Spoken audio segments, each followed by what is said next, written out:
Hi hello' নমস্কাৰ আপোনালোকক welcome আমাৰ ইউটিউব চেনেল জি গাছ ক্ৰিয়েশ্যনলৈ। আমি দুজনীয়ে চিষ্টাৰহঁতক এক্সামত থ'ব আহোঁতে বৰিং লাগি এখন শিৱৰাত্ৰি পূজা চাবলৈ বুলি ওলালোঁ। আমি শিৱৰাত্ৰি পূজাত কিছুমান ফটো উঠিলেও ফটো উঠাবলৈ নেদেখাওঁ। আপোনালোকক পূজাৰ কিছু দৃশ্য দেখাওঁ দিলে দিনতে ৰাতি বেছি ভাল লাগিব আহি। তাই মোক কৈ আছে সেইফালে যোৱা, সেইফালে পুতলা আছে, সেইফালে পুতলা আছে। তাইও আগবাঢ়ি যায় ডাঙৰ পুতলা এটালাৰি কৈ আছে এইটো দেখুৱাই দিয়াচোন, মোক কেনেকুৱা লাগিব পুতলাটোত ফটো উঠিলে সুধি আছিল।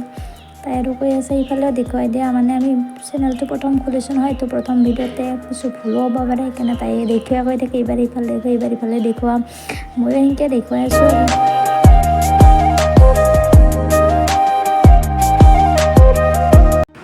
এনেকৈ অলপমান পূজাত কৰি আমি দুজনী আৰু আমাৰ ভণ্টিহঁতৰ মানে য'ত ভণ্টিহঁতে এক্সাম দি আছে তালৈ বুলি ঘূৰি আহিলোঁ।